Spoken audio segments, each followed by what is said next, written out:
And we are live. Hello, everyone. Isabella reads, and Tactical Tuesday today is happening with Rich Galstein. I am not in my studio today.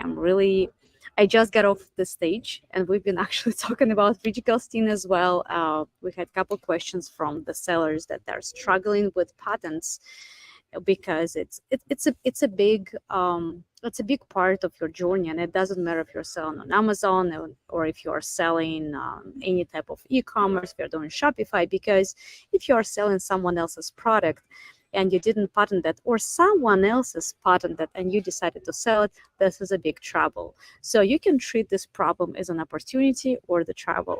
And today we're going to talk about how to maximize the profit using the patents. And Rich, thank you for deciding finally to join us and to share the knowledge for my audience. I know tomorrow you're speaking at Driven for people that are Yes. making billions and millions of dollars. So, and thank you for being with us today. And here is your turn. Guys, also please prepare your questions. Drop your questions when you have it into the comments, and Rich will be answering them like while we're going or at the end of this presentation. Rich, it's all yours. Okay. Thank you so much. And so you just got off the stage, and now I'm getting on the stage. So Yeah, that's right. yeah, This is how we are. Like really, I'm showing you. Like I am in the building of the conference. nice, awesome, awesome. I love it. Okay, so yeah, and as Isabella said, we want to talk about how to get the most money when you exit by maximizing your intellectual property, by maximizing your IP. And in general, just a bit about me. I've been a patent attorney for 29 years. I have over 2,000 patents issued to my clients, and I'm the author of the American Bar Association's Consumer Guide to Obtaining a Patent. But also, more recently, I've become a certified exit planning advisor, also known as a CEPA. And that journey has really led me to what I'm emphasizing in this presentation of how you plan your exit, how you set yourself up to get the most when you sell your business. So, in general, the topic that I talk about is IP, also known as intellectual property. And that's the field of the law that deals with the protection of ideas. It's how we protect our products and apps, our branding, and our content with legal mechanisms such as patents, trademarks, and copyrights. And so here's this little roadmap of what I'm going to talk about today. First of all, we're going to talk about how IP will influence the value of your business. 2, what qualifies for IP protection. 3, how to get your IP portfolio started. Then you want to look at how you keep that IP in sync with your business as it grows. And lastly, a few tips for maximizing the value of your IP and thereby maximizing the value of your business. So first, how IP will influence the value of your business. So we want to take a look at how e-com sellers, how Amazon sellers make money. So of course, you buy inventory, right? And you sell that inventory to customers, and hopefully you make a profit. And so the idea, first of all, selling products to customers, you buy, let's say, $100,000 worth of inventory, and you hope to sell it for 150. And if you do, then you make $50,000. So that's way number one. You sell products that generate revenue and return a profit.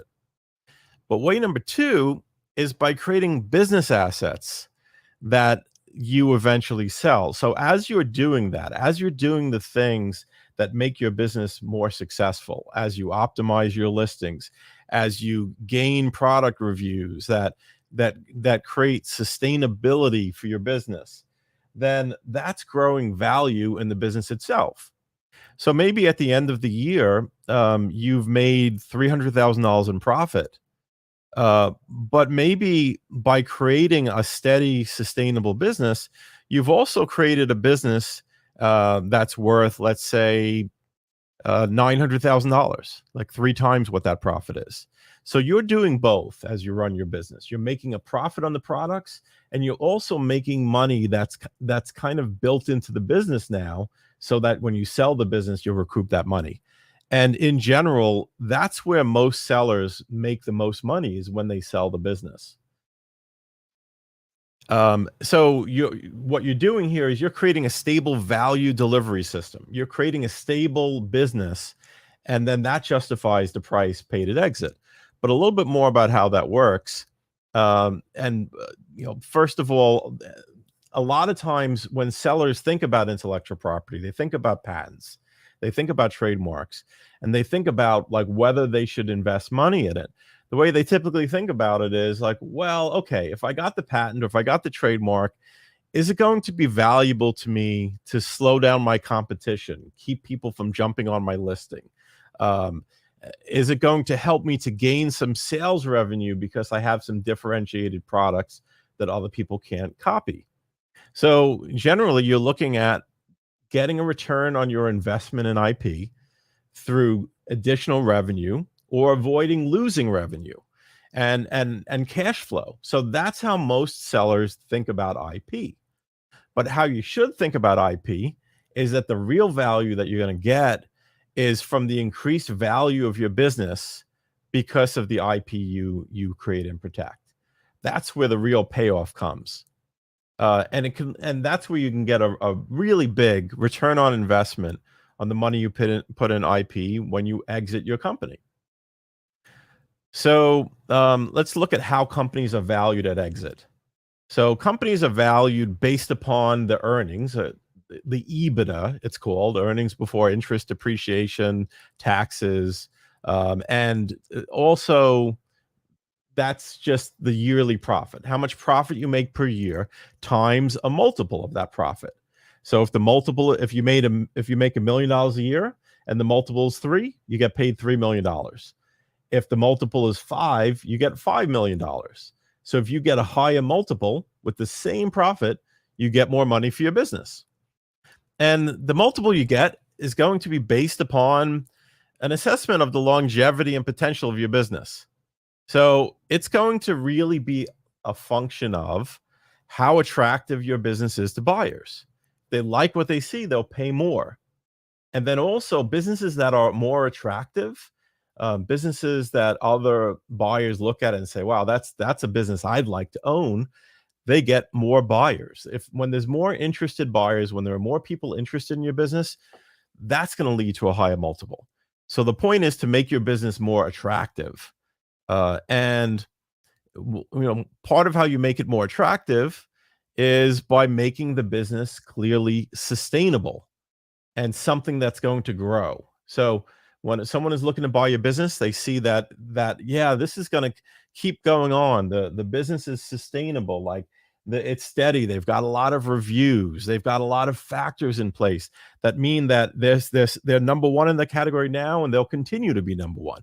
That's going to be attractive.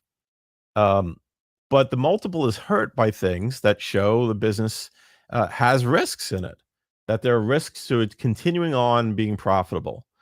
Back to the first point, they're also looking at the ability to grow the business. So if you have factors that show that they'll be able to expand maybe into additional products, maybe into other territories and other channels, then that's going to help.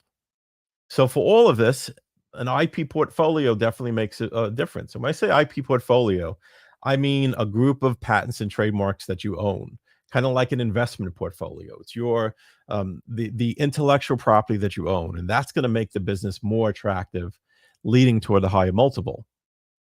So then now let's talk about what qualifies for IP protection.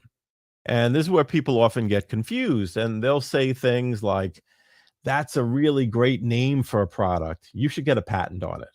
Or that's a really cool product idea, you should copyright that. And when people say those things, it's because they just misunderstand what type of protection applies to what type of thing. So here's an easy way to remember it. If you're talking about a product and what makes the product different, then you're talking about patents. If you're talking about branding, then you're talking about trademarks. And if you're talking about content, well, all types of content gets protected with copyrights. So just breaking down a little further, when it comes to trademarks, That's how you protect the company name. That's how you protect the product names, any slogans that you have, any logos that you have. So the name Coca-Cola is a trademark. The wavy line underneath the logo is a trademark. Of course, the logo itself is a trademark. The red and white writing on the can can be a trademark. The slogan, the real thing, that is also a trademark. So that's what trademarks protect, is all those items of branding that customers use to identify your product and say, oh, that's a product by Ritz or whatever. Like those things are your trademarks. Now, it's debatable with patents whether they're always worthwhile, but getting trademarks is a no-brainer. Always get your trademarks. They cost a lot less than a patent. Getting a trademark the right way probably costs a couple $1,000s. And on the other hand, if you don't get your trademark and you go to sell your business, and there's confusion at that point over who has the right to use the name, it could be a deal killer. I've seen many seven-figure deals get killed because they didn't have the trademark. So someone was about to write them a check for $8 million, except for the fact that they didn't spend $2,000 on a trademark, and that killed the deal. So absolutely do your trademarks. Like I And I said, will jump in quickly here. We have a client right now. He's selling on Amazon. He's selling supplements, and I know your company is about to help him. So what happened? He filed the trademark, and the trademark didn't go through. He is selling already at the middle of seven figures, and now his product is separated from the trademark because the filing of the trademark was not correct. right? And this is another part where, like, when you're filing the trademark, you think like, oh, now I'm safe, I filed the trademark. However, when you're filing the trademark, you have to make sure you file it appropriately and correctly, Yes, because down the road, when you are hitting already like seven figures or high seven figures, even six, even five, it's all your money, and you can lose them because you didn't file it correctly and the trademark being rejected. And it's absolutely. no way, to my understanding, that you can reapply to the same trademark, or like it's such a headache. So just to your point, when you're preparing your product to sell, and this guy wanted to actually exit, so now he cannot exit because this huge business is just the revenue that is not protected at all. So I can go and sell his product now, nobody will say me the word, because I can legally sell it, right? So just wanted to chime in. Oh yeah, no, absolutely. And there's lots and lots of stories of that, of people that have lost the right. And here's the thing. It's like if you can save money by filing a trademark yourself, and maybe about half the time you'll get it. You could file it through LegalZoom, and maybe about 70% of the time they'll get it right. And you'll save a few $100s. But what about the other 30% of the time? Right. And what about, like, you file it yourself, you saved maybe $1,000, but if it's wrong, you might not get it and have to start over again, and then might not be able to get it because you're behind other people that have applied already. Or down the road, you find out that it's the trademark was not sufficient, and then you lose out on a multi-million-dollar exit. So it just pays to do it right. I can't emphasize that enough. And of course, I'm in business doing patents and trademarks. Trademarks, we make very little. It's barely worthwhile for us to do, but we do them because they're important. And and there are other trademark attorneys, but I want to tell you, do your trademark, do your trademark, do your trademark. I don't care if you go to me or someone else. Just get it done the right way by an IP attorney. That's all. Okay, so moving on, let's talk about. Totally agree with that. Just the last part about it, like when people are asking us, how should I file the patent or the trademark? I'm like, well, you can do it by yourself, but if you want to avoid any type of potential headache in the future, just go to Rich Galston. And it's not the advertisement, guys. It's like real thing, and I can see on every day how people are failing because they thought it's simple and easy, but there are some tweaks and tricks that if you're not follow, then you can fail. So if you want to avoid the headaches, you should use the lawyers. Absolutely. I mean, the thing about trademarks is that it's not complicated, but it's highly nuanced. You know, meaning like that there are little tricks and little ways in which you can steer the process by a few degrees to the left or to the right that actually will make a difference down the road. And the only way to know those tricks and those ways to adjust things are through experience, through filing many and hundreds of applications. So, yep, I totally agree. And so yeah, so then talking about patents a bit here. So patents in general, as I said, protect products. They also protect chemical compositions and also the appearance or design of a product. So in terms of chemical compositions, like it doesn't have to be anything that complex. It could be a skincare product that you've got a unique group of ingredients in that could be protected by a patent. And the appearance of a product that could be protected by a design patent, as we'll talk about in a moment. And patents also can protect processes, including software. And in particular with software, if you're building tools, if you've created tools, for example, for selling on Amazon, that could be protected.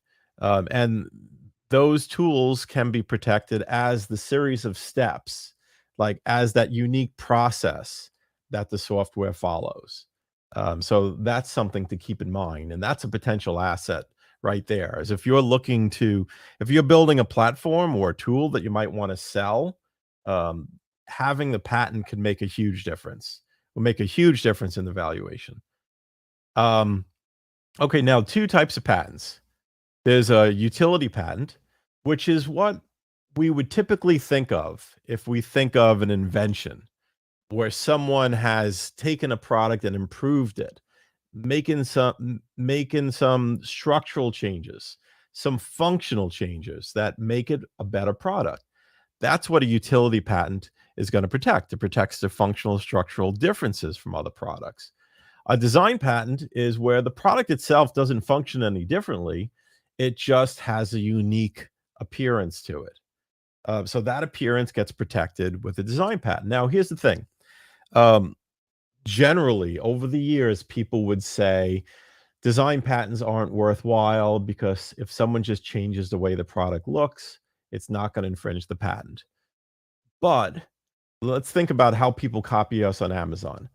They don't look at our functional product and say, "Wow, that's a cool idea. Let me design my own product inspired by your product." No, they just copy it exactly.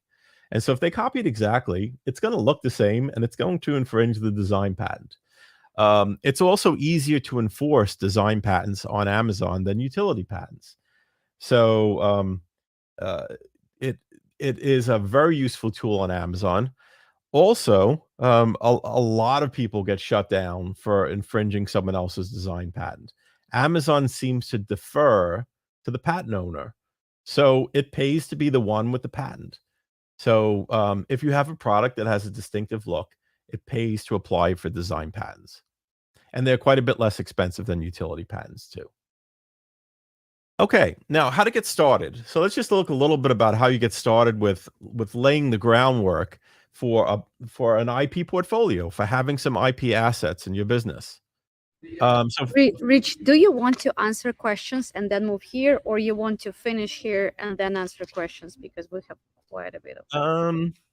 yeah, let's see. I think there's a few questions here. Maybe we can take a little break and look at what the questions are here. Yeah, I just moved the question to the screen. Uh, Alip, I see Alipkri, them in yeah, the yeah. comments, right?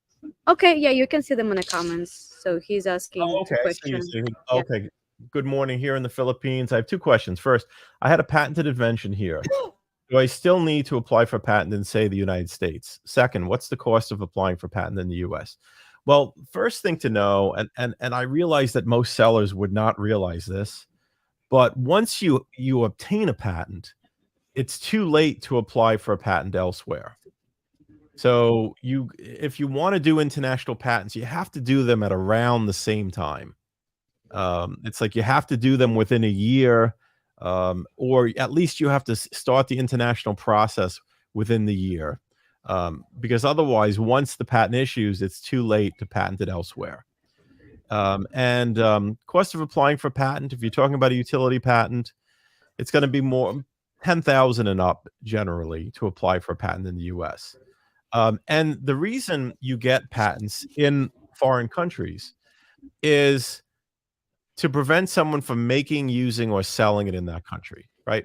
So a lot of times people wonder, like, okay, so I'm selling my products in the US. Do I need to have a patent in China? I manufacture it in China. Well, here's the thing.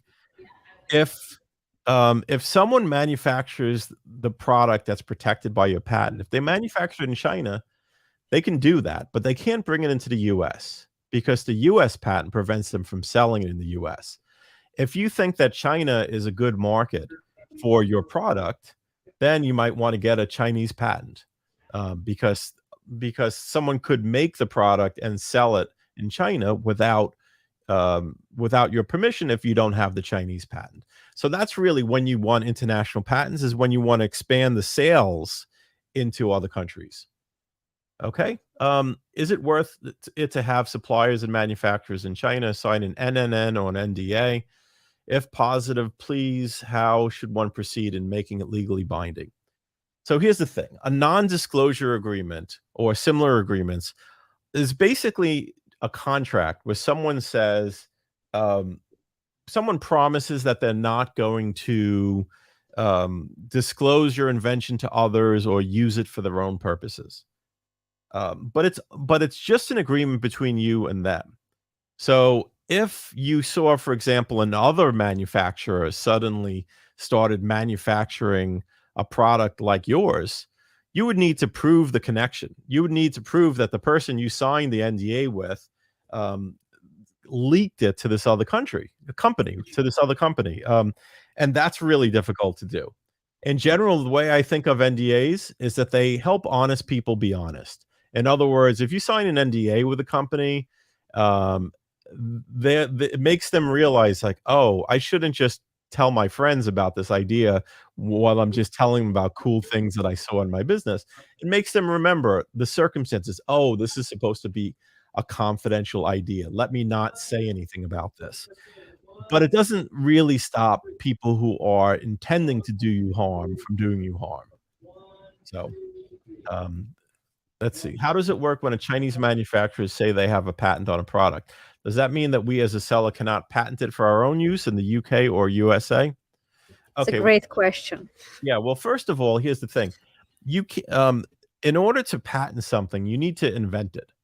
You can't just see a product, let's say, on the market in Europe and say, like, I'm going to patent this in the US. You have to have actually invented the product. So, if you find a cool product in China, like, you can't just apply for a patent in the US. So I think that pretty much answers that question, is like, you can't just apply for someone else's product here in the US. In theory, if, let's say, they had recently applied for a patent in China, you might be able to apply in the US, cooperating with them, like you have them sign the documents. Maybe I've seen many situations where manufacturers say, sure, you want to patent this in the US? Then you can have the rights in the US. We'll sign all the paperwork. You just buy from us. And then, and that's how that would work. Okay. Does Goldstein Patent Law do copyright registrations for its clients? We do. It's an even lower ticket item than a trademark. So we do them, but usually we do them in bulk. Like, a single registration isn't typically worthwhile for us to get involved in. But like, I have some clients that I've done hundreds of copyright registrations for, and obviously that's an ongoing thing that we can systematize. So yes, we do that. When it's someone who has a lot of content, a lot of products that need a copyright. Okay. And it's the last question, and we'll move back to the presentation. Okay, you own a patent, so the easiest way is to contact with the other seller directly. But if the seller is overseas, they really don't care. I'm not I sure what. think she's asking if you have a patent and someone else from overseas is trying to sell your product, will Amazon actually help you to get rid out of this hijacker copycat that is trying to sell your product on Amazon?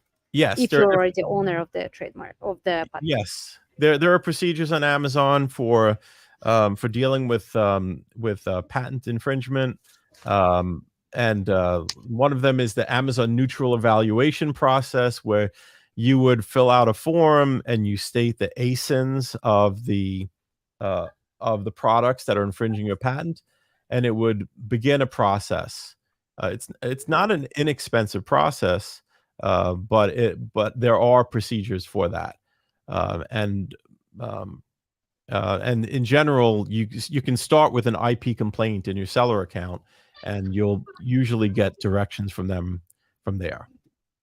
Okay. Thank you. Yeah. Okay. And um, is there anything else we've got, or you want to just go back to the presentation? No, let's go back to the presentation. We have a couple more questions and we'll come back to them after. So guys, please feel comfortable to ask more questions. We still have about 30 minutes to the end of this Tactical Tuesday. It's amazing. The knowledge Rich is sharing here is gold. So please stay tuned and watch all the way to the end, because all recordings are paid. Yeah. Yes. Thank Yes. you. Yeah. Okay, so then, so now how do you get started? And just a little context for this, so just go back one slide. This is how do you get your portfolio started with some initial IP filings? So how do you start to create some assets for yourself? First, you want to find the ideas that are important to your business. What are the things that differentiate your products? And what are the brands that identify your products to your customers? That could be the actual name of the product that you're selling. It could also be a feature name. Like if you're selling a supplement, you might be selling the supplement with I don't know, Muscle Builder Extreme, and you've named a certain ingredient Muscle Builder Extreme. That could be a trademark. So you can get trademarks for feature names as well. So what are the things that differentiate your products? What makes them special? And then do some research. You could do some research on your own at Google Patents. It's patents.google.com to see what else seems to be out there that's similar.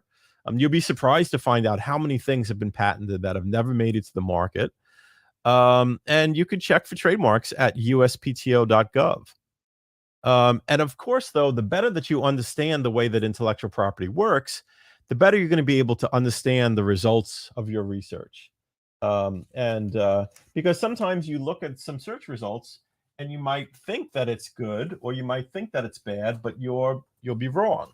Just a little example is like if you did some research and you saw that, oh wow, there's two other companies using similar trade names to what I want to register. That could be good news, actually, because if there was one, then that means you probably can't. But if there's more, there might be room for you as well. So like sometimes interpreting the results isn't so intuitive, and that's where it really pays to learn about IP, because then you can better understand what you're looking at and better understand where your opportunities are. Okay, and then filing your trademark applications, that's important. When it comes to a patent, if you don't file it early enough, it could be fatal. It can not actually kill you, but it can kill the project.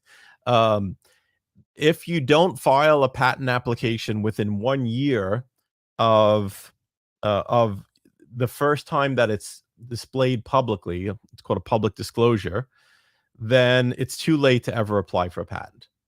And it could be even worse than that in many other countries. So that's in the US. In the US, there's a 1-year grace period. In many other countries, there's no grace period. And if you don't file it before you make it public, it's too late. So that's the importance of filing your patent application early. Trademarks, it's not as strict, but if someone else files before you, then that could totally confuse the situation and turn a $2,000 process into a $50,000 process. So file your trademark applications as early as you can. And having good strategy will help you file the right applications that will create a strategic patent portfolio that will help build a moat around your business and keep other people from doing similar things. And of course, make a business that's valuable for someone else to purchase. Now, in terms of the process for getting a Rich, patent, here's the question. What is the good strategy? Like, if you will be able to give like 3 tips, what is the good strategy about to file the patent? I think the probably the best strategy is to look at is to really consider what are the things that matter to your customers. So if you're inventing a product, you might be able to get a patent on all the fine details of that product, but if those details don't really matter to your customer, then it doesn't pay to really patent it, right? You want to patent the features that matter most to your customers. So it's like, it's like if you're patenting a new stapler, you might be able to get a patent on some new release lever you've come up with. But if that's not the reason your customers are going to buy your product, and that's not the reason why your competitors are going to want to copy exactly what you're doing, then that's not worth patenting.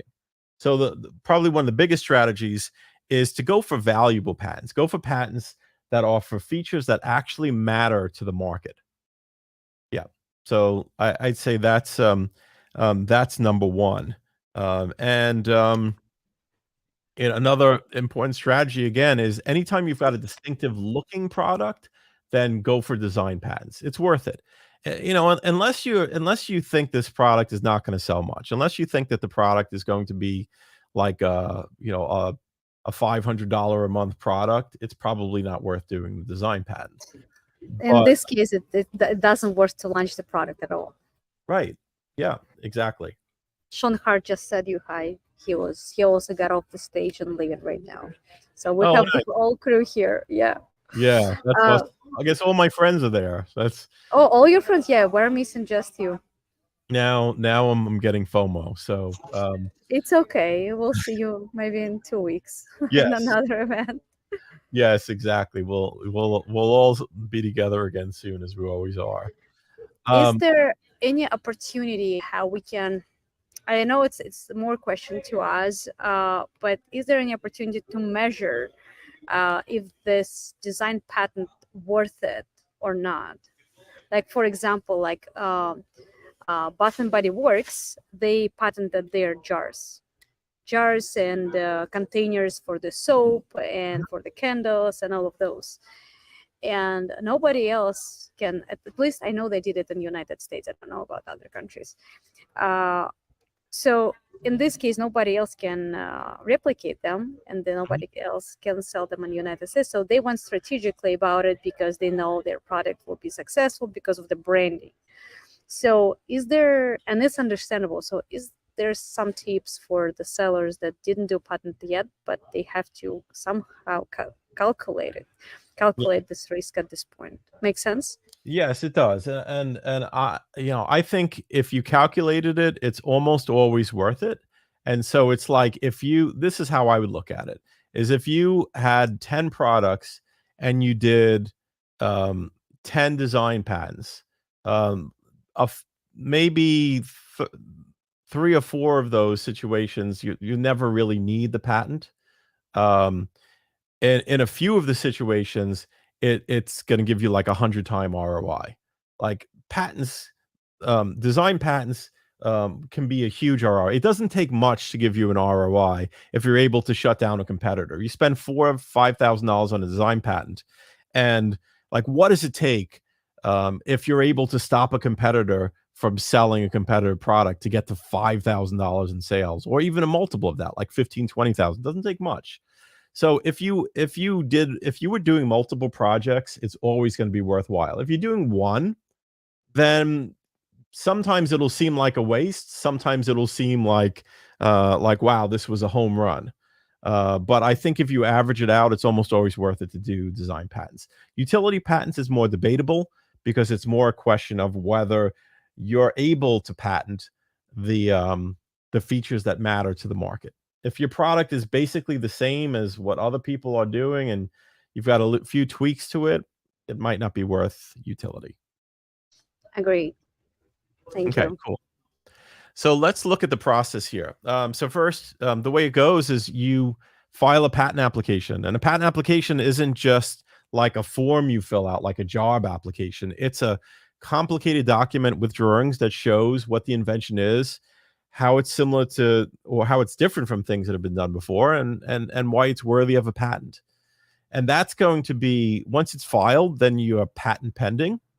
It's going to be reviewed by a government examiner. And if there's a rejection, you can fight the rejection. And once it gets approved, then the patent will issue. So that's the process. Is you have to prepare and file the application. That's the biggest and most expensive part of the process, is getting all that together. And then you might need to convince the patent office to grant it. But then once they do, you'll have an issued United States patent.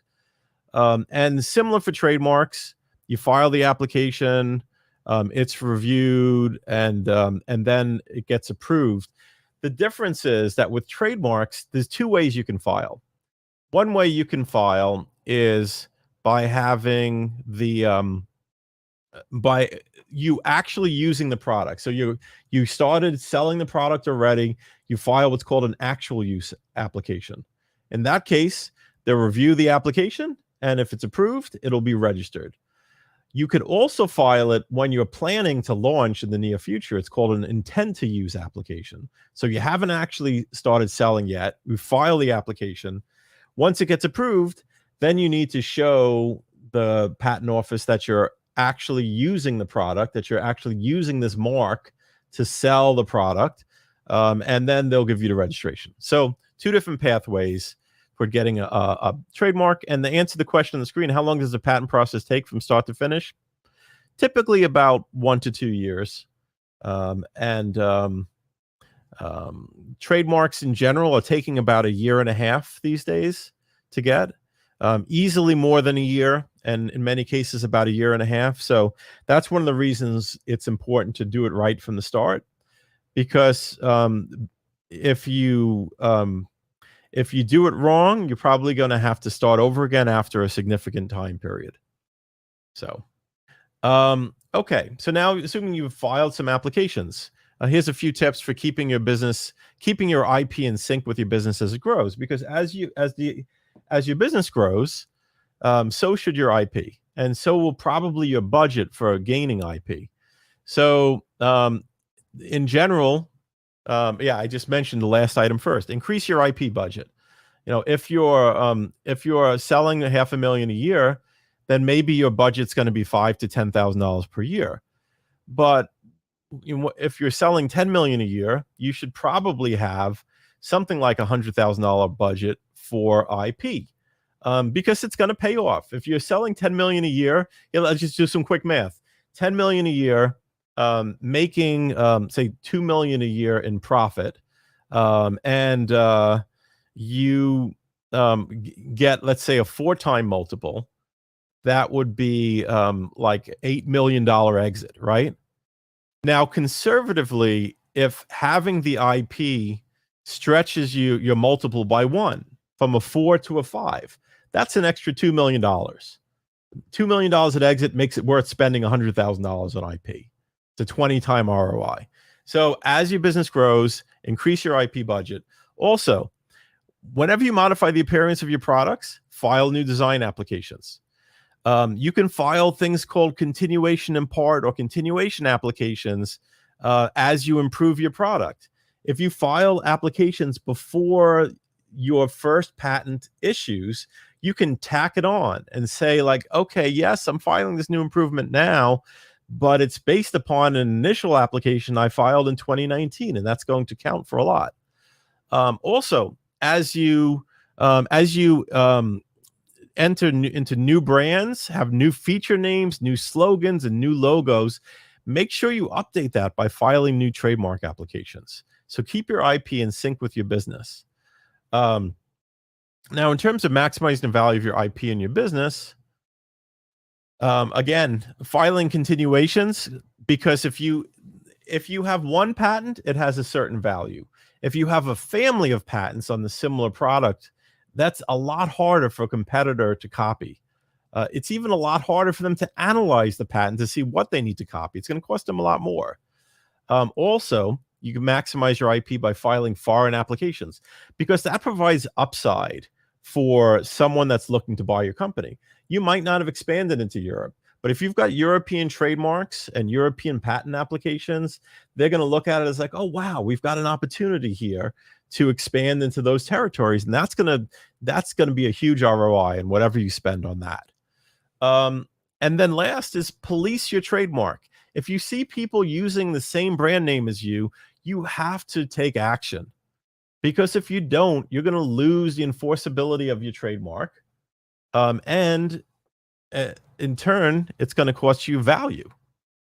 So then just wrapping this up with not just maximizing your Here's IP. the quick question. So, when you're talking about police your trademark, right? So, let's say you filed the trademark, the brown wall, and I want to file the trademark, the brown wall too.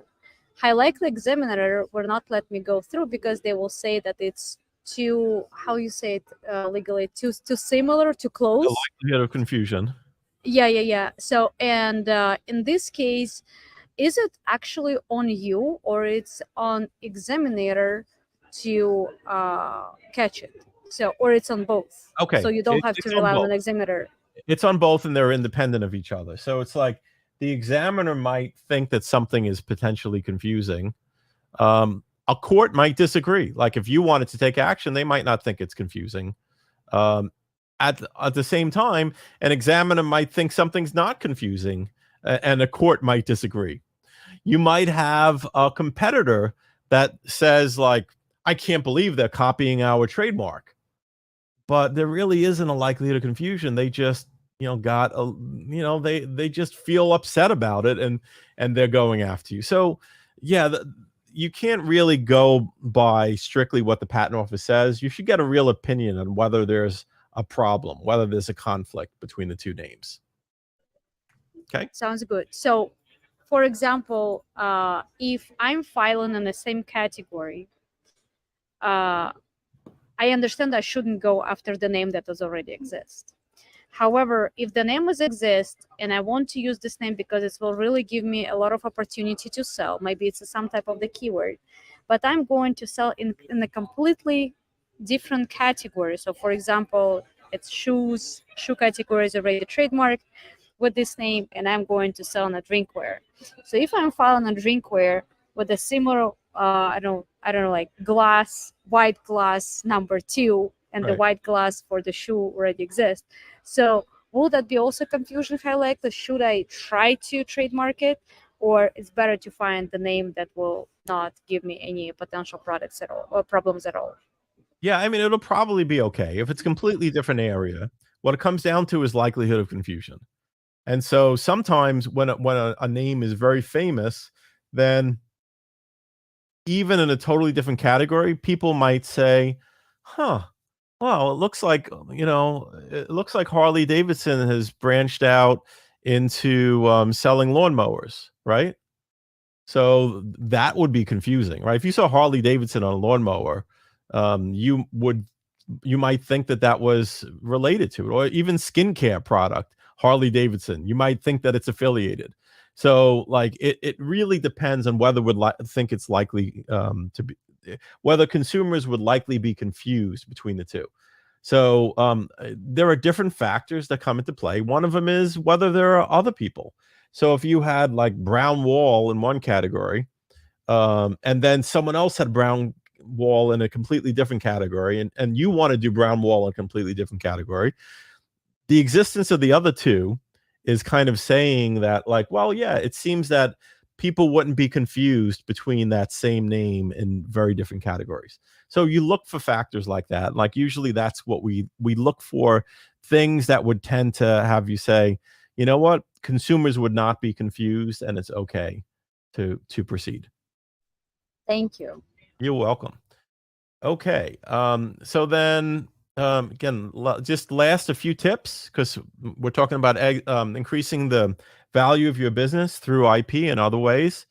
So in general, if you want to make the most of your business value, if you want to make your business worth the most, you want to make it transferable.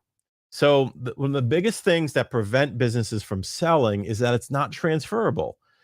And for various reasons, if you stepped away from your business, it would fall apart, because it relies on you to make the sales, or it relies on you to come up with the new products, or it relies on you and your relationships to get the products manufactured.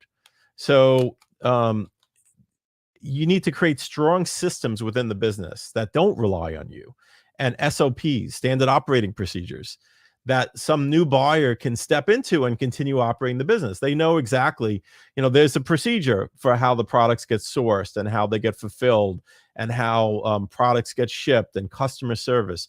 So having strong systems makes your business transferable and helps increase the value of the business. Also, multiple sales channels can make a big difference.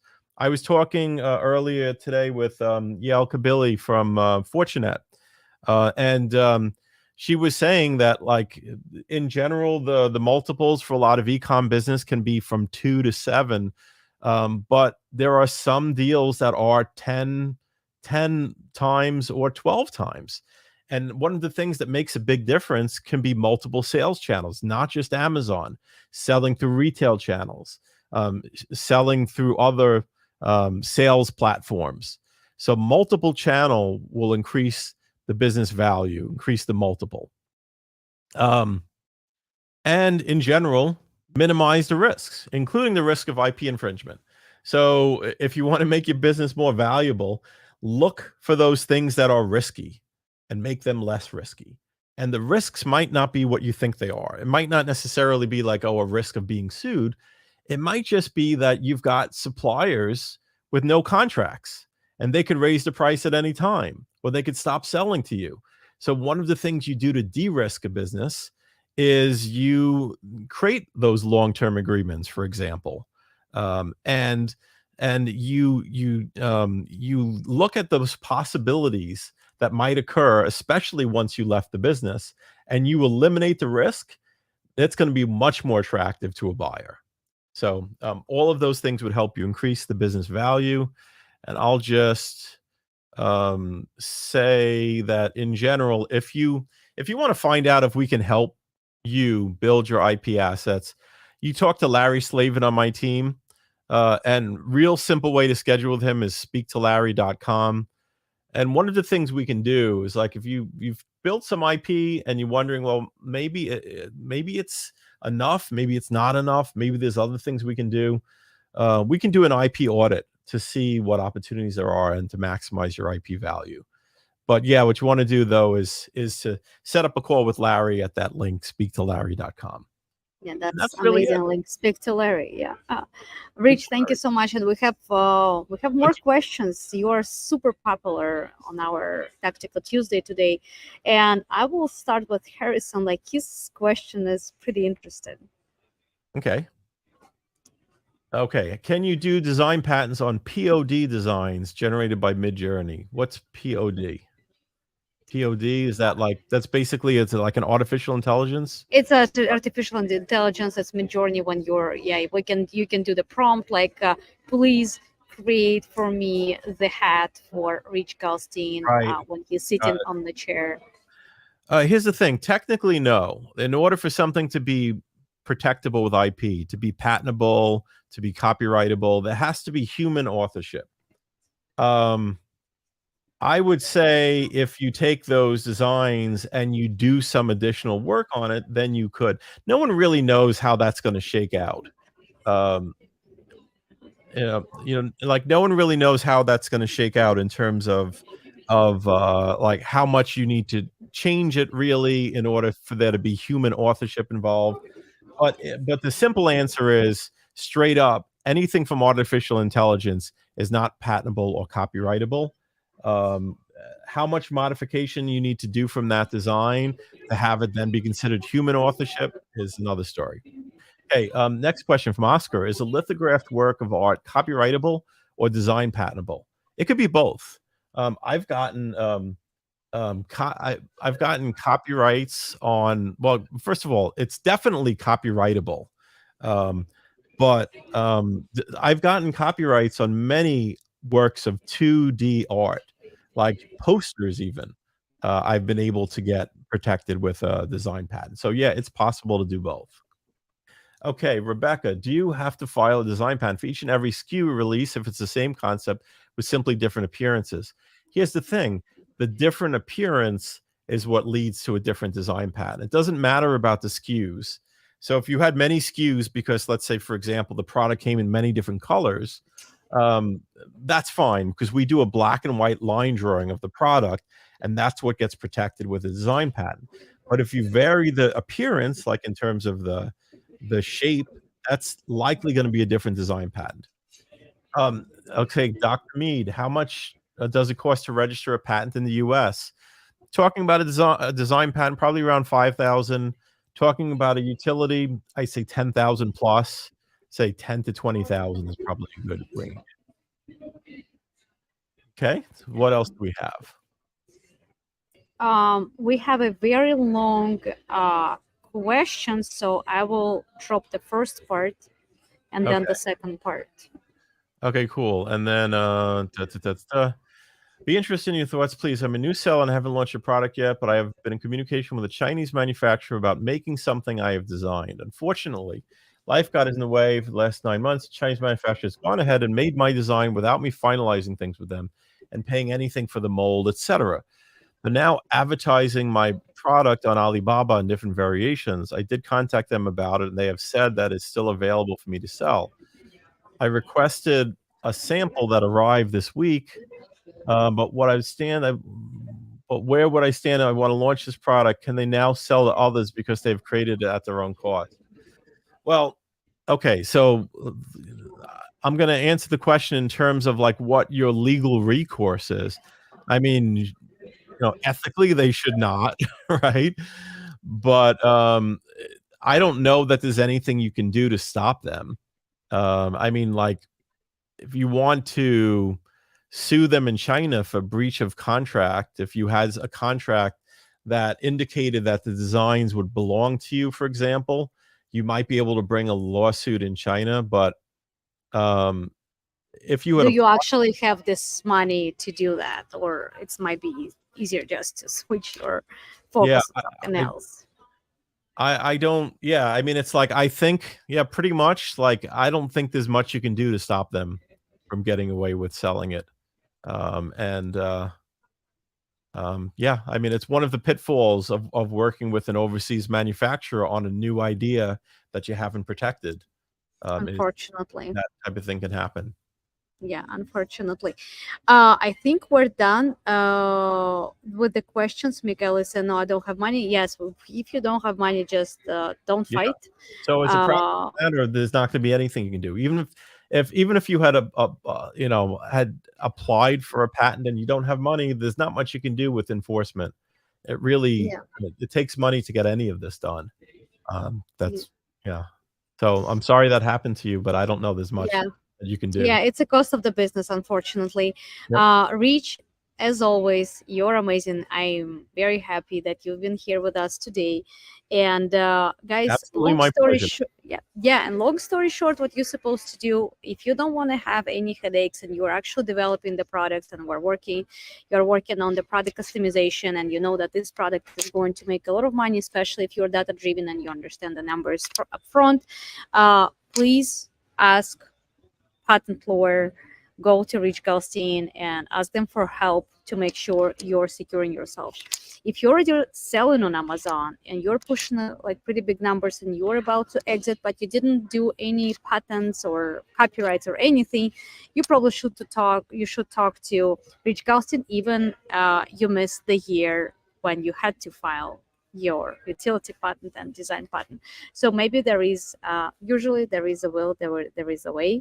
So anyway, if you're in the beginning, in a very beginning stage, please do everything right, because mistakes are usually pretty expensive. Could I give a plug for a couple other resources? Okay. So if you want to learn more about patents and how that works, this book you can get on Amazon. It's the ABA Consumer Guide to Obtaining a Cool. Patent, by me. It's $20 on Amazon. If you read this, you'll know more than 99% of other sellers about how patents work. Also, I have a podcast. It's called Innovations and Breakthroughs, and I really feature people who've been there and done that, and so like their journey from taking an idea or a concept toward launching a product. So if you want to check that out, it's Innovations and Breakthroughs. That's it. I am Googling it right now, and I wanted to be before you will finish and to drop the link. But if I will not be able to find it right now, no, I am. I almost, yeah, I found it, and I will drop the link for the podcast, guys, right now, so you can follow Rich Kelsey podcast. And yeah, there are plenty of very good episodes, and I was listening actually. I learned about Jason Fladlin from you, Yeah. and this is why I'm reading his book right now. Oh wow, So, that's wild. So you learned about from me, and then he invited you to the Driven, right? well, invited me. Joa invited me, but then Mhm. I ended up to be a Driven member, and Right. then he sent me his book with by saying, when you will hit seven figure on webinar, send me the text message. So it's a lot of pressure now. I have to hit seven figure by selling on the webinar. Oh, by the way, So I just dropped the link in for the book too. If for the anyone, book, thank you so much. yeah, I mean, I make $1.50 on every book that I sell, but I'm really passionate about people understanding this stuff. I mean, it really helps entrepreneurs to make better business decisions if they understand IP. I totally agree with that. And your knowledge is your weapon. If you have the knowledge, you have a weapon. If you don't have a knowledge, you are armless. So Yeah, please make sure you're always armed, especially when absolutely. you're going on the field of business. And Rich, thank you so much again. And I'll Yeah, see you soon, guys. thank you so much for Yeah. featuring this conversation. This is very important for sellers. Thank you. Yeah. Thank you.